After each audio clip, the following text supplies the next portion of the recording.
Alright, so we're Jaya, gonna cook hey, risotto, Jaya. arancini. I like to keep it real. Yes. His name is John Paul Carmona. Let's welcome him. Thank you very much. Thank you. Thank you for having me. So, chef, what are we going to cook today? We're gonna make three simple things that when we were creating this menu, we thought we'd do something that you can make at home. It should be exciting, but it won't be anything that will be completely impossible, like some recipes that you'll find in certain magazines or books. So the first thing we're gonna make is a light snack that you can make into a bigger dish, or serve as an appetizer at a party.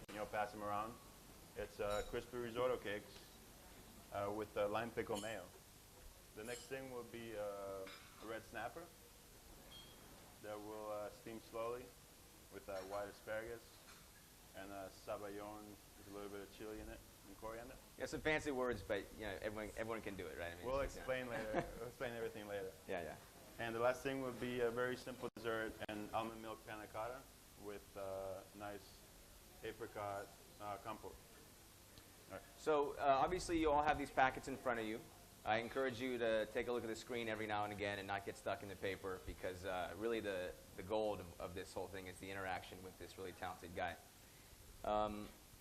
What's so cool about this menu, I think, is that you can take a lot of the pieces and sort of fit them to your own preferences and maybe your own meals at home. So you don't necessarily need to replicate everything, but certainly if you can walk away with a couple great ideas or a couple cool techniques, then it's worth it for you. So should we get started then with our first dish? So the first dish, you're actually learning two recipes. One of them is very valuable. It's a risotto, which I'm sure everyone knows risotto.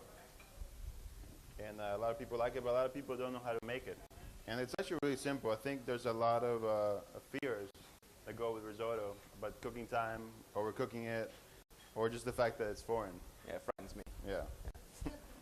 But it's very delicious, and it sounds complex. It's a foreign word. But it's very easy. So the base of pretty much every risotto is onions and garlic or some flavoring agent.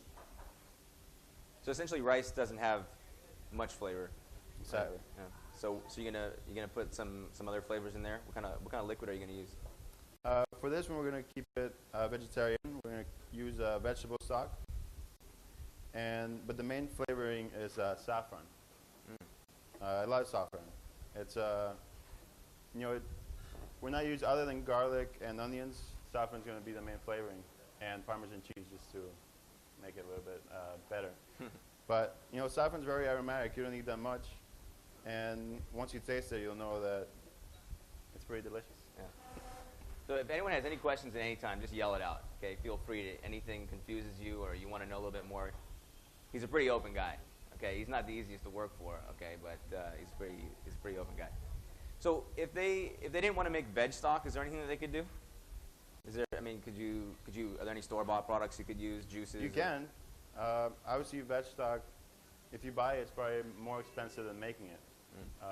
If you use it a lot, you can save a lot of your trimmings or a lot of vegetables that you don't use at home, and just make a really clean stock with water and vegetables and herbs. I really like root vegetables, and like carrots, rutabaga, turnips. Those give it a really nice, more complex, like bitter and sweet flavors. But obviously, if you don't have those around, green leafy vegetables, kale, Swiss chard, anything that you have extra of, you can use. Okay? And it's a nice base. You don't always have to use chicken stock. A lot of soups and recipes that call for chicken stock, but obviously if you're a vegetarian, you don't want that. Right. And it's much cheaper to make vegetable stock. Cool. So, diced onion and garlic, and we're gonna heat up. Oh, here I have the rice. A little bit of oil. Can you tell us just a little bit about this rice, chef? This is arborio. It's short grain rice, which is very important for making risotto. because of the starches. If you have a long grain rice, usually it does not have that much starch or less starch. And that's what makes a risotto, the starch. It makes it creamy. Excuse me, turn this down.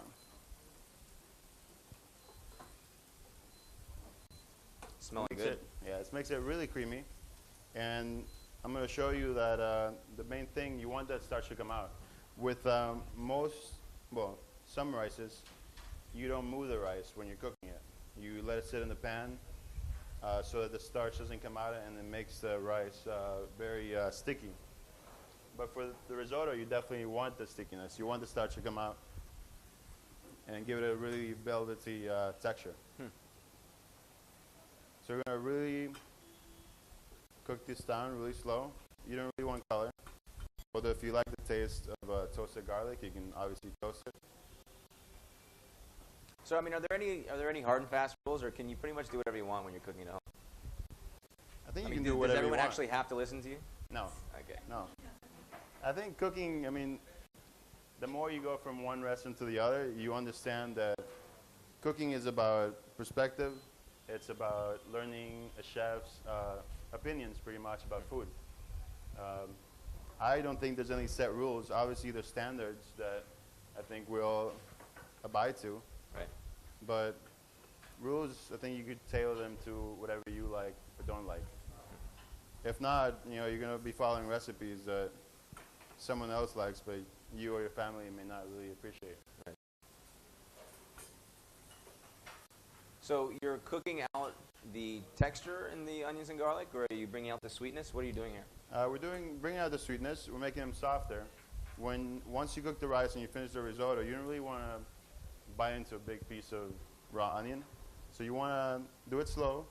This is going to release the water from the vegetables and really cook it down. Bring out the sweetness and the flavor of the garlic without making it. If you toast it, obviously it's going to be a lot more strong. But like I said, if you like that, go ahead. So this is, you can focus on this. You can focus on this. It's a lot lighter. Everyone can see it. It's a lot lighter, it's translucent, so it's cooked. Now it's time for the rice.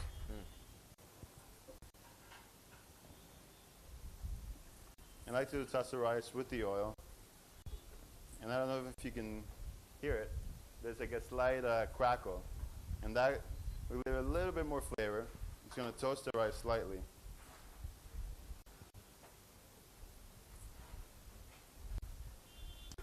Now, I don't know, but I think you follow a similar step when you're making basmati rice. Is that correct? You toast the rice? No? Okay. That's why I said I don't know, because it's obviously not correct. All right. So now the main flavoring agent, the saffron. Look at this. See it? Which one? Nice pinch. It's always better. Saffron, you can either Yeah, we need it. let it come out in oil or stock. In this case, we're doing both. A little bit of oil in this, so the flavor is going to come out, the color is going to come out. And once you start adding the liquid, even more is going to come out. Are there different qualities of saffron? Yeah. I mean, I don't think in India that is a problem because it's so plentiful and, you know, not expensive, but at least in, California, the restaurant we were, I think we paid about $60 for an ounce. So it's a lot more expensive than here, and you also have to watch what you get. A lot of times there's saffron powder, which most of the time it's a little bit of saffron and turmeric. You know.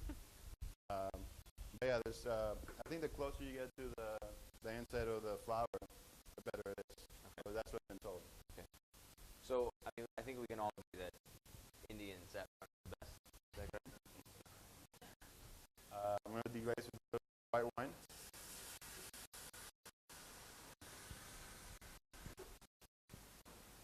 Wow.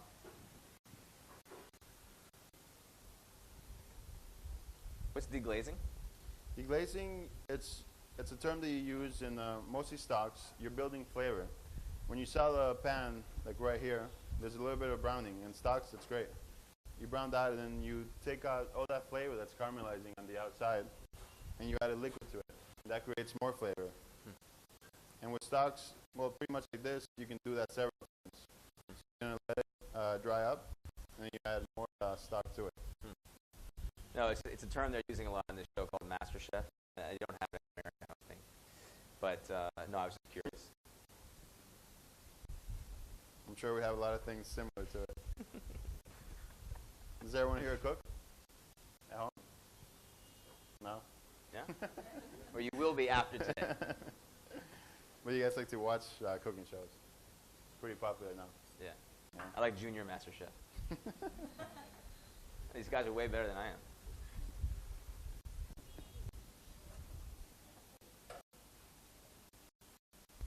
And that's when you want to add your stock. In this case, vegetable stock.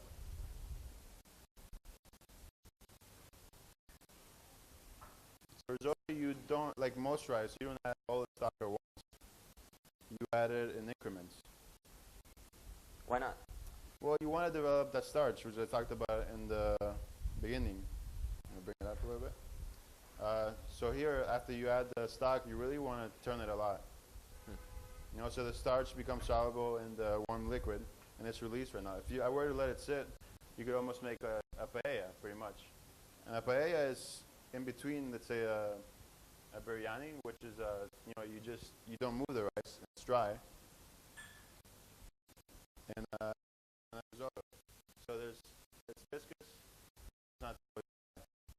With a risotto, you want it to be viscous. And then it's the different types of rice that you use. Longer grain, usually drier rice, and short grain is a more viscous, thicker rice.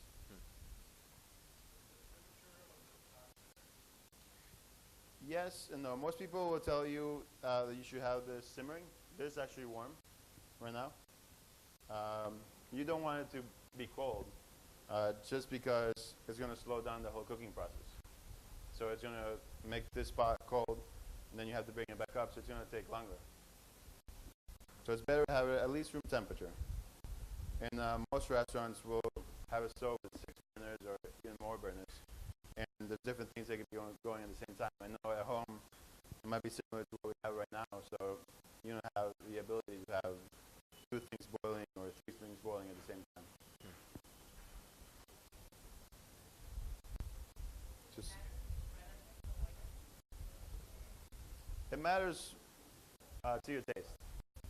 We usually prefer using white onions because it's a base flavor. Red onions are obviously a lot sweeter. And you also, let's say this, if you had red onions, it would maybe make it look a little bit pink. You know? If you like red onions, use red onions. You can use leeks, shallots. So again, a little bit evaporated, I'm going to add more. And usually just add enough to cover it.